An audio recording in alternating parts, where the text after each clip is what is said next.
Et nous voici donc sur mon ordinateur. Donc on va essayer de faire la vidéo qui a été présentée. Alors ici, je me suis créé un dossier. Alors souvent ce que je fais, je ne sais pas si vous avez déjà eu le cas, mais je me suis créé un projet, un dossier projet alpha, ce que j'appelle projet alpha. À l'intérieur, je mets tout ce que j'ai besoin et nécessaire pour venir travailler une vidéo. Ici, je mets la source client, ça peut être des choses que quelqu'un peut me fournir. Ici, j'ai les sons. On a les rushs, les rendus. Alors, tout est vide, bien entendu. Images, des fontes, des effets et des éléments vectoriels. Alors, moi, j'en fais une copie de cette chose-là, toujours, quand je fais un nouveau projet. Là, j'en ai fait une copie, je l'ai appelé épisode 2, la version élève. À l'intérieur, j'ai déjà mis un peu des choses qu'on va avoir besoin, même si je pense qu'il y a des choses qu'on va refabriquer nous-mêmes, histoire de faire un peu de variation quand même. Faut toujours montrer qu'on peut faire d'autres choses que juste recopier. Ici, on a les traits. Voilà les traits. Moi, sur la vidéo que vous avez pu voir, on va dire un petit problème au niveau de ce tracé-là. Je trouve que il est un peu sec, cette courbe est un peu sécos, un peu sec à cette manière-là. Donc ce qu'on va faire, c'est que on va retravailler un nouveau tracé. Je vous apprendrai à refaire un nouveau tracé. On va essayer vraiment d'avoir une courbe beaucoup plus belle, beaucoup plus propre. D'accord. Et ici, bah, c'est une autre variation de ce tracé-là. Elles sont plus fines, je crois, sur celle-ci. Donc c'est surtout celle-là qui va être correcte. Ok. Mais on refera ça ensemble de toute façon. Qu'est-ce qu'on a d'autre? Effet, je n'ai rien. Fonte, le rendu, on n'en a pas encore, mais c'est là où on mettra notre rendu quand on va venir faire une exportation de notre travail. Et le rush. Donc tout démarre de ce rush là. De son, on n'en a pas rajouté, mais c'est peut-être intéressant de rajouter un son à la fin. Et les sources clients, mais là je n'en ai pas, puisque je suis mon propre client. Mais bon, on va aller voir le rush. Donc voilà le rush d'origine. On peut voir que c'est simplement le danseur, que tout ce qui a été créé et rajouté ne fait pas partie de cette image. On a rajouté du coup d'un côté le graffiti, on a fait un contour du danseur, et c'est ce qu'on va faire en premier. Un contour du danseur, on a fait des flammes, on l'a fait s'enflammer, on l'a fait exploser. Autour de lui, il y a une variation de son masque qui va venir montrer plus ou moins son fond, et on a le tracé de la ligne qui vient comme ceci, c'est ce qu'on fera. Donc voilà le rush qui dure à peu près 5 secondes, hein, et avec ça on en fait quelque chose. C'est parti, donc on va ouvrir After Effects. On ouvre After Effects. Là, continuer.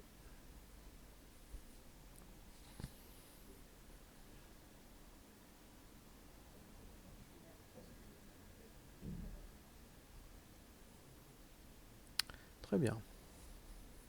Première chose, faire une nouvelle composition. Nouveau projet. Nouveau projet. Projet sans titre. Super. Je vais quand même vérifier. Et on va faire une nouvelle compo.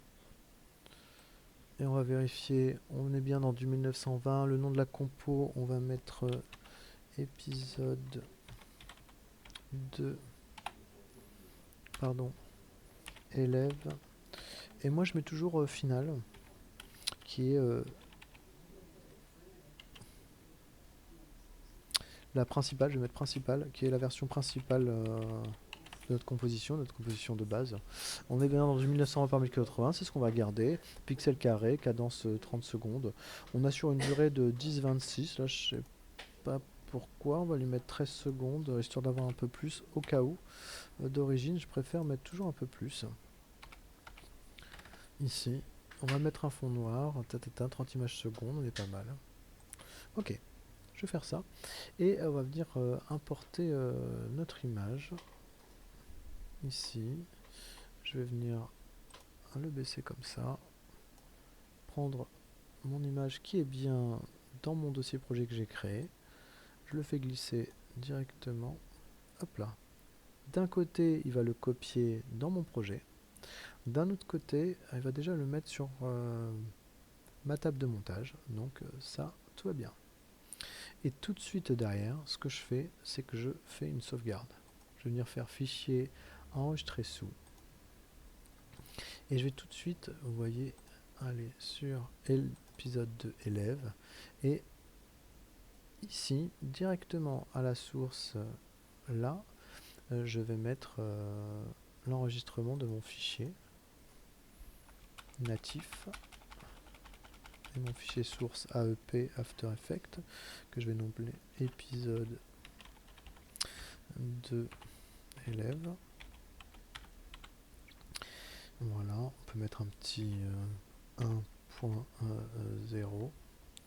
Je mets un 0 moi, c'est le premier. Voilà comme ceci, et comme ça directement enregistré. Voilà, on vérifie. Voilà, il est là. Directement dans l'arborescence, dès qu'on ouvre le dossier, il est tout de suite ici, en début d'arborescence. D'accord? Très bien, on peut retourner ici. Ce qu'on va faire en premier, c'est qu'on va faire du masquage. Pour masquer, on va utiliser en premier un outil qui s'appelle le rotobrush, qui est l'outil qui se trouve juste là. Pour ce faire, on va cliquer une fois ici pour dire qu'on va utiliser le rotobrush. Attention, quand on utilise le rotobrush, on n'a pas accès directement à l'outil rotobrush. Pourquoi? Parce qu'il faut rentrer dans l'élément du calque et dans le calque pour pouvoir faire ce genre de manipulation là. Si je monte par exemple le pinceau. Le pinceau, ça fait partie des outils qui ont les mêmes propriétés au niveau de son utilisation, le même principe au niveau de son utilisation, excusez-moi, c'est de rentrer dans le calque pour pouvoir être utilisé. Vous voyez que si je prends un pinceau comme ça, je peux rien faire. Je peux pas faire de pinceau directement sur cette vidéo. Je vais en faire une copie tout de suite. Histoire toujours de garder l'original. Je vais le mettre là, je vais verrouiller. Voilà l'original. Et ici, je vais renommer ici danseur alpha, qui est le premier que je vais utiliser. Tac, voilà. Celui-là, c'est le danseur original. Okay. Je pourrais l'appeler ici. Je vais faire déverrouiller là. Je vais faire entrer. Pardon, entrée. Danseur. Et je vais mettre original ici. Tirer original. D'accord? On peut venir pousser ici dans le petit trait pour venir voir un peu plus si on a besoin. Très bien, donc comme je vous disais, avec ce genre d'outil, il faut qu'on rentre dans le calque. Je vais devoir double-cliquer ici dans ce calque-là. Hop. Et on peut voir que une nouvelle fenêtre s'est ouverte ici dans cette partie-là de mon interface du logiciel. Je vais refermer pour que vous voyez bien. Ici, je suis dans ma composition épisode de élève principal qui est ici. Et si je veux rentrer dans le calque, je vais double-cliquer. Ce n'est pas une composition, parce que si j'ai une composition, si j'avais une composition ici, je rentrais dans cette composition. Je vais vous montrer. Je vais créer une composition. Alors je vais créer un calque vide pour montrer la compo. Je vais créer un calque solide pour que vous voyez un petit peu. Je vais mettre un calque solide d'une couleur voilà, rouge. Ok. Moi j'ai mis rouge. Je fais ok. Plusieurs choses pour le faire. Je vais en mettre deux. Je vais mettre un autre parce que j'ai besoin. Je vais mettre une forme peut-être. Je vais mettre un calque de forme. Je vais mettre une petite étoile que je vais mettre d'un fond orange, blanc peut-être blanche, sans contour ici. Sans contour, voilà, comme ceci. Que je vais tirer comme ça. Wow. Là. Tac.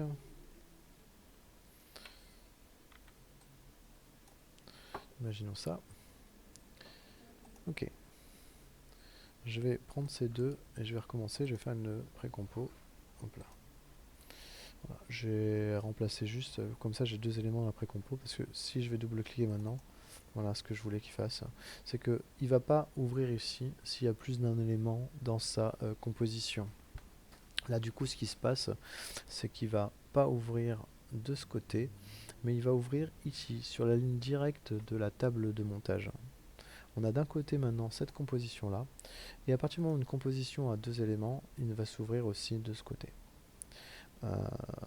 Alors qu'une composition seule ou un calque seul, si vous double-cliquez,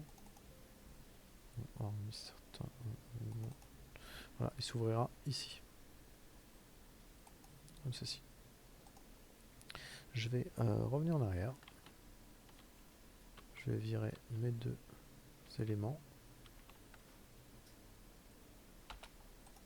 Ok, on retrouve avec notre danseur, et donc comme je vous disais, il y a des outils, petits par exemple pinceau, qui ne fonctionnent qu'en double-cliquant dans le calque. Donc si je prends le pinceau, je ne peux rien faire ici. Par contre, si je double-clique, là j'ai l'option du pinceau, on voit que j'ai mis un coup de pinceau. Alors, je vais essayer de revenir en arrière pour que vous voyez. Je vais soit double-cliquer ici, soit avec l'outil flèche noire double-cliquer, et vous voyez, il s'ouvre ici, et là on est dans le calque. Et dans le calque, j'ai des options en plus, je pourrais faire un coup de pinceau. Alors je vais mettre un coup de pinceau un peu plus gros peut-être. Un coup de pinceau.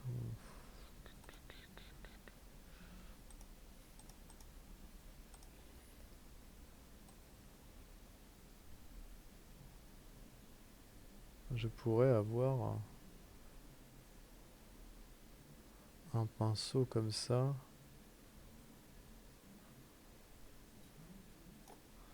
Qui viendrait évoluer avec le temps. Qu'on pourrait venir faire évoluer. Mais c'est pas ce qu'on va faire. Mais tous ces outils-là ne sont disponibles que comme cela. D'accord ?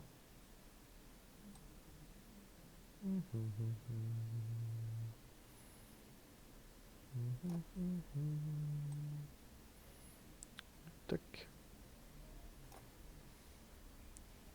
Ça sera peut-être pour une prochaine vidéo. Donc là, ce qu'on va faire, c'est utiliser l'outil rotobrush. Et pour l'outil rotobrush, c'est la même chose. Il faut absolument rentrer dans ce calque pour pouvoir le faire. Donc c'est ce qu'on va faire cette fois. C'est venir directement utiliser, double-cliquer. Oh là là, il m'a mis peinture du coup. Comment enlever ?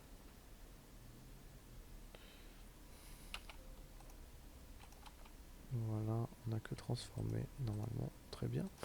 Je vais double-cliquer dessus pour repartir à 0 et venir prendre l'outil ici. D'accord, je vais quand même vérifier, non c'est bon, tout va bien. Et donc avec cet outil là, le rotobrush, je vais venir dessiner grossièrement, j'attends de me mettre bien, on pourrait se mettre où on veut de la vidéo, mais je conseille toujours de se mettre au début. Et de venir poser tout doucement. Attention. Tout doucement, mais grossièrement quand même. Faut pas. Il devrait trouver automatiquement. Je vais venir passer comme ça. Ouah. Je vais venir faire ça. Hop. Vous voyez déjà, il a trouvé la main, il a même trouvé la tête, juste en passant ce trait-là. Je vais continuer à l'aider en lui disant, bah, prends-moi ce bras aussi. Je vais rester grossièrement à l'intérieur. Et prends-moi la jambe ici. Voilà, comme ceci. Et là, le but du jeu, ça va être de vérifier. Alors, on va zoomer un peu. Ça va dépendre un peu de la qualité de votre image. Mais on va pouvoir venir vérifier la qualité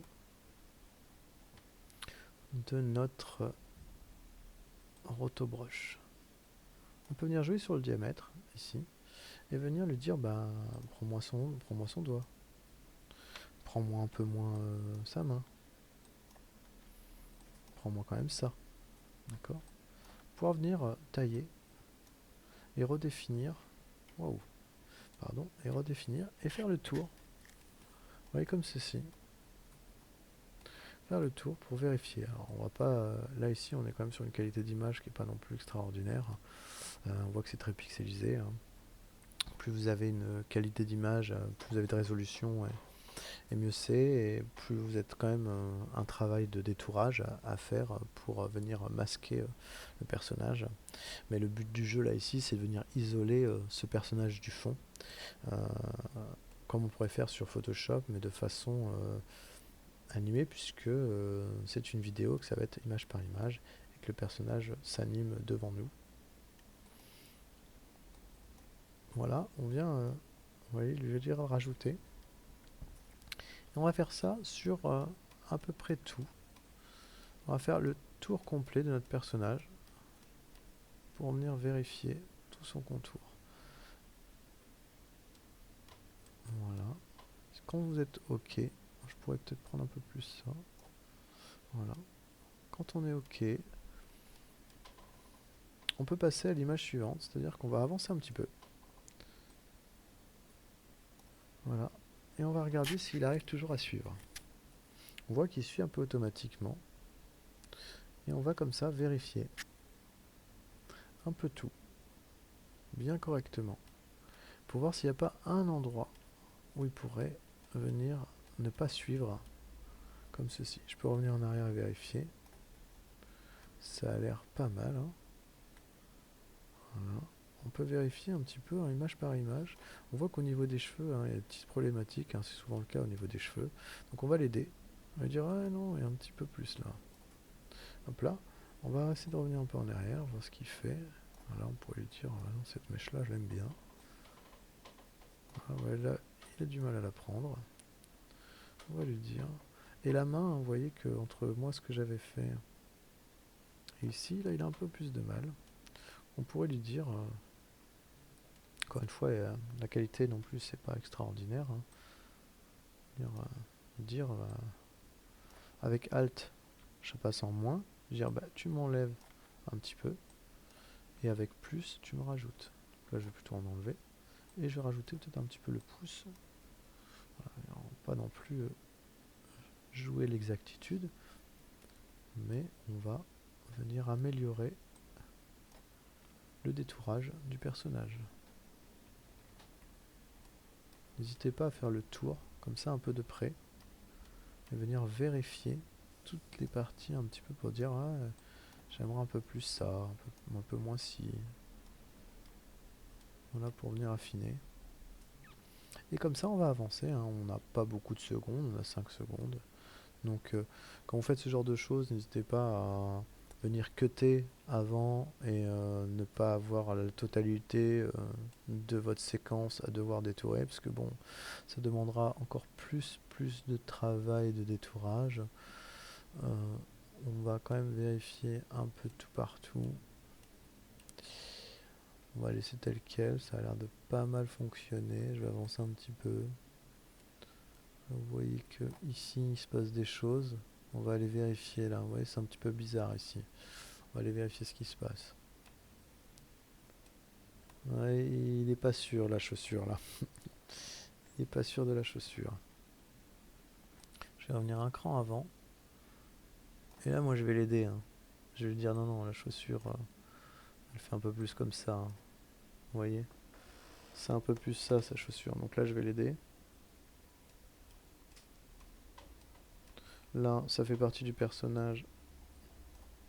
Oh pardon, CTRL Z. Je vais rajouter cet élément là qui fait partie du personnage. Les cheveux, bon, on va laisser tel quel, mais on pourrait affiner. Là, on n'est pas sur une qualité extraordinaire, donc si on devait affiner ça, on serait presque à 1 pixel. Vous voyez, à 1 pixel, je commencerai à pouvoir venir jouer là-dessus, mais bon, comme je vous dis, on n'est pas sur une qualité extraordinaire d'image, donc on va le laisser travailler un peu comme ça.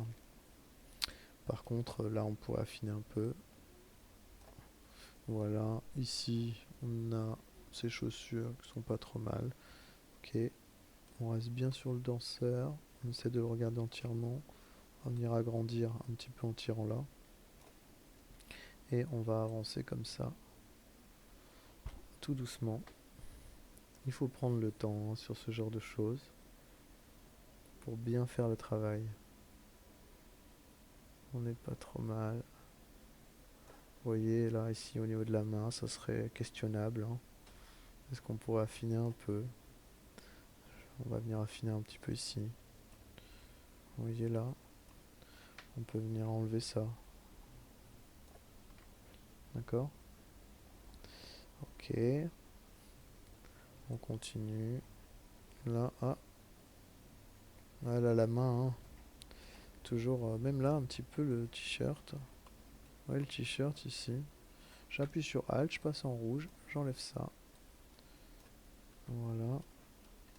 Je vais venir regarder la main. Oh.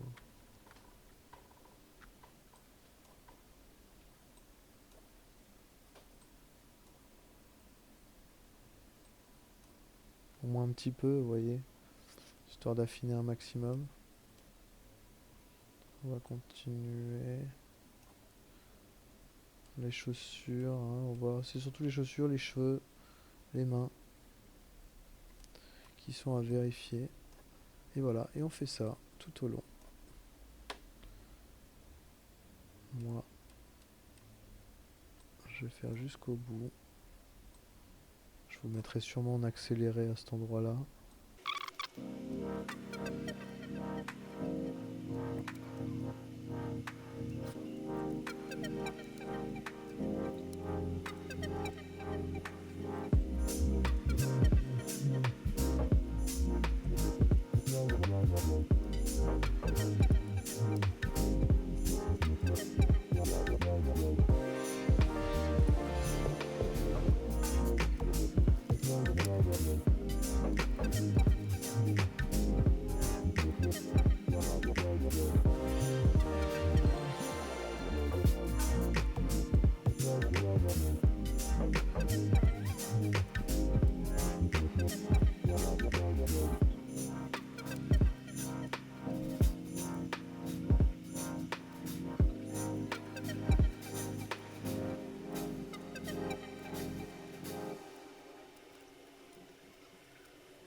Et voilà, on a fait le rotobrush. On peut le vérifier un petit peu. Alors je vais reculer un petit peu histoire qu'on le voit. On peut le vérifier. Il est plutôt correct, hein, il suit correctement le détourage. On a vu quand même il y a beaucoup d'endroits où il fallait vérifier. Mais dans l'ensemble, vous voyez, il suit bien. Tac. On peut revérifier. Voilà.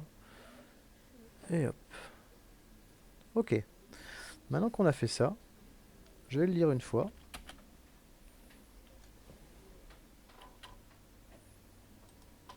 Merci. Normalement c'est bon. Je vais lire une fois. Ok, voilà. Ça a l'air d'être correct, hein, ça suit plutôt bien.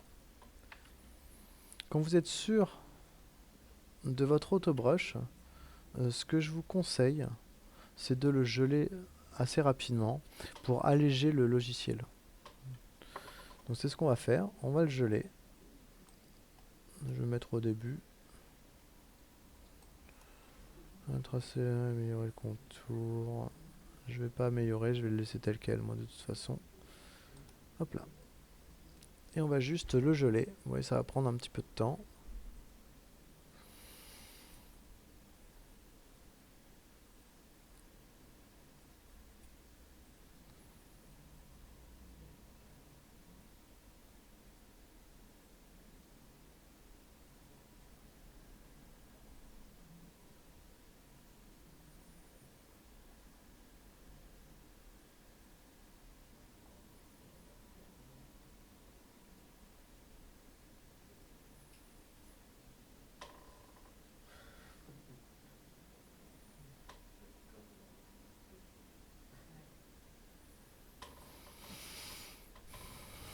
Voilà, à partir du moment où c'est gelé, hein, on n'a plus vraiment accès pour améliorer le contour, hein, c'est figé.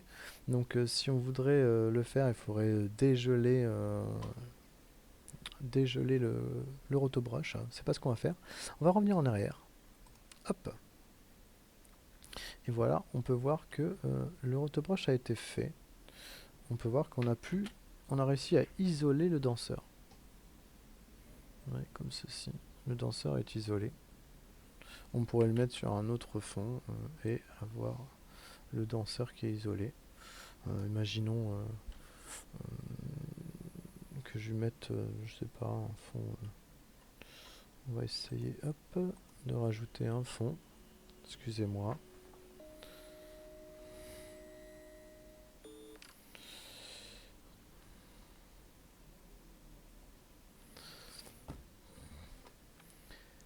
Je vais lui mettre un petit solide, alors peut-être pas rouge, hein, encore une fois. On va peut-être lui mettre un petit truc un petit peu comme ça. Pourquoi pas. Hop. On va le mettre derrière. Hop. Et on peut voir que voilà, on a bien le danseur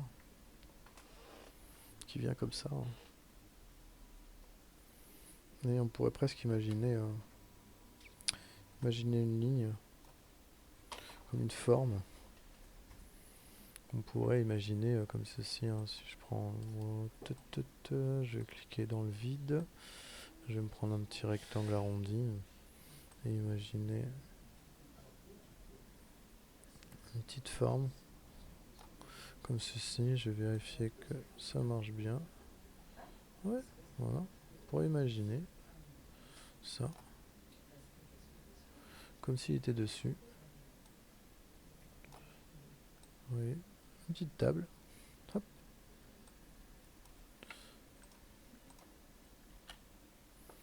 Et on aurait le danseur qui danse sur la table, comme ceci. Voilà.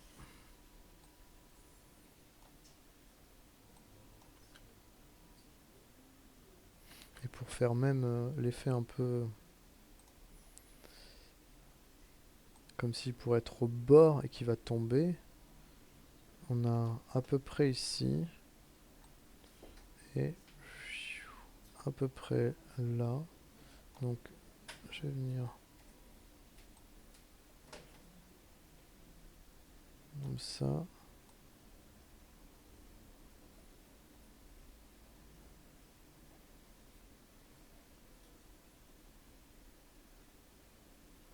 C'est pas mal. Ça fait encore plus. Wow, on pourrait presque tomber. Oh non, il arrive à rester dessus. Vous voyez, c'est marrant. Ok. Voilà, pour montrer qu'on a bien le personnage seul. D'accord. Et je vais vous montrer une dernière chose pour finir le côté masque. Je vais vous montrer deux choses. Je vais dupliquer celui-là une fois. Je vais vous montrer comme quoi je pourrais carrément le mettre d'une couleur maintenant. Je vais le mettre en rouge complètement. Donc je vais créer un calque solide comme ceci que je mette en rose comme ça. Ok, hop. Et je vais complètement l'écréter, ce qu'on appelle l'écréter dans la forme d'en dessous. Je vais le mettre comme ceci. Ça c'est ma table, je vais la renommer table. Et ce rose, je vais l'écréter ici à mon danseur. Hop, et mon danseur maintenant est rose. Vous voyez, je pourrais avoir un danseur rose comme ça, très rapidement. Vous voyez, comme ceci. Si j'inversais ici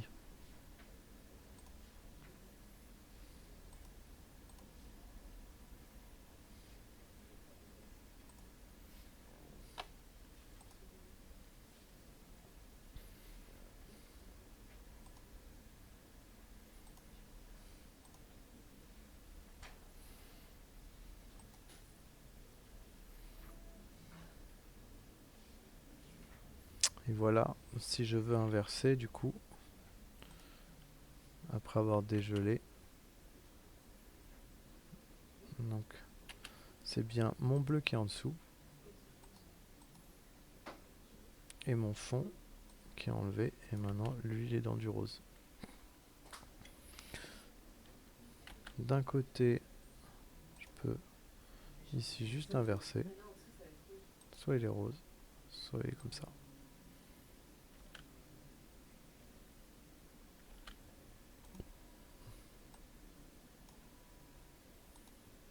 Pardon. Ouais, je vais afficher le bleu. Et je peux faire ça. Ouais, c'est quand même sympathique. On va démarrer de là. Donc là, on a masqué. Ce qui finit notre premier épisode. Par contre, si vous voulez avoir accès à l'inversion, il faut bien qu'il ne soit pas figé. Parce que quand il est figé, on n'a pas accès à l'inversion. Voilà. Et au prochain épisode pour la suite.